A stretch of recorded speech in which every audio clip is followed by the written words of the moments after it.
बिस्मिल्लाहिर्रहमानिर्रहीम। अस्सलामु अलैकुम। माइक्रोसॉफ्ट एक्सेल में हमारा अगला टॉपिक है using cell reference in formula, यानी माइक्रोसॉफ्ट एक्सेल में सेल रेफरेंस के ज़रिए हम कैसे फार्मूले को यूज़ कर सकते हैं। सबसे पहले A1 सेल पे आएंगे, यहाँ is equal to and 10 multiply by 5 और इसे एंटर कर देंगे।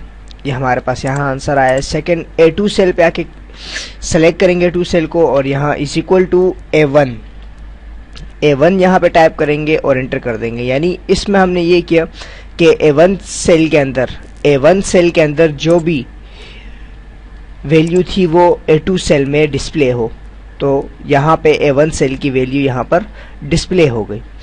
उसके बाद हम A3 सेल पे आके क्लिक करेंगे और यहाँ इज इक्वल टू, अब मैं A1 और A2 सेल को फार्मूले में यूज़ करूँगा, यानी A1 प्लस A2।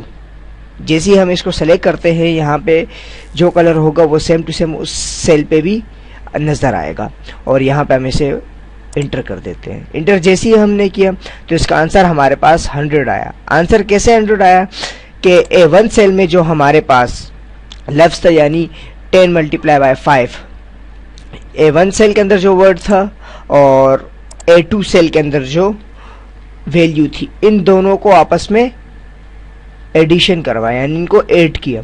तो A1 सेल में 50 और A2 सेल में 50, आंसर 100 आया। अगर इनमें से हम किसी भी वैल्यू को चेंज करेंगे तो सेम टू सेम अगली वैल्यू ऑटोमेटिक फार्मूला जो है वो अपडेट हो जाएगा। जैसे कि अगर मैं यहाँ पे इसे 5 डिवाइडेड बाय 8 एंटर करता हूँ, 40 हमारे पास आता है, तो हमारे पास ऑटोमेटिक ये वैल्यू चेंज हो जाती हैं।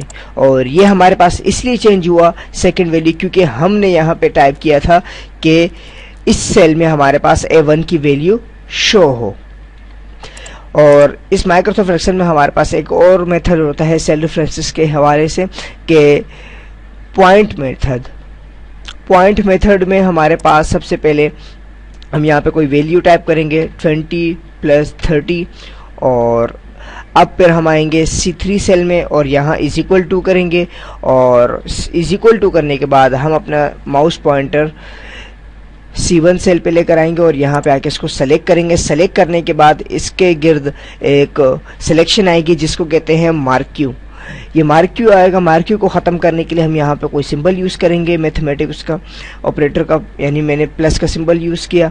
अब यहाँ पे हमारे पास मार्क क्यू ख़त्म हुआ और उसके बाद हम सेकंड सेल सेलेक्ट करेंगे, इस पर भी मार्क क्यू आया और अब हम इसको फार्मूले को अप्लाई करेंगे।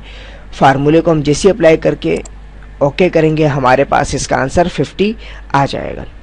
अगर हम इस सेल में से किसी भी वर्ड को चेंज करेंगे तो ऑटोमेटिक फार्मूला हमारे पास अपडेट हो जाएगा। जैसे कि मैं इस 20 को चेंज करके इसकी जगह 50 कर देता हूं और एंटर करता हूं, तो देखिए हमारे पास आंसर ऑटोमेटिक 80 आया। अब यहाँ पे ये वाला वर्ड क्यों चेंज नहीं हुआ, क्योंकि यहाँ पे ये सिर्फ एक वैल्यू थी और यहाँ पे इस सेल में हमने टाइप किया था कि इज इक्वल टू A1, यानी A1 की वैल्यू इस सेल में डिस्प्ले हो, और यहाँ पे इसकी अपनी वैल्यू थी, इस वजह से ये चेंज नहीं हुई और सिर्फ फार्मूला जो है वो चेंज हुआ, यानी 50 + 30 80 आया हमारे पास आंसर। और अगर हम इसको यहाँ 80 टाइप करें, जैसे 50, यहाँ हम 50 + 30 इंटर 80 करेंगे और अब यहाँ से हम कुछ चेंज करेंगे, जैसे कि मैं यहाँ से चेंज कर देता हूँ ये। अब हमारे पास ये वैल्यू 75 जो है वो चेंज हुई, लेकिन ये चेंज नहीं हुई क्योंकि ये हमारे पास आई 50 + 30 को ऐड करने पे हमारे पास 80 आया। और यहाँ पर हमारे पास है कि सेल रेफरेंस, यानी C1 के अंदर जो वैल्यू है उसको प्लस करना है C2 के साथ। तो C1 में हमारे पास जो भी वैल्यू होगी, या आपने बाद में चेंज करनी हो या अभी इस वक्त जो मौजूद है, वो आंसर ये C2 के साथ ऐड करके इसका आंसर यहाँ पे लेकर आएगा। मिलते हैं अगले ट्यूटोरियल में। अल्लाह नेहकेबान।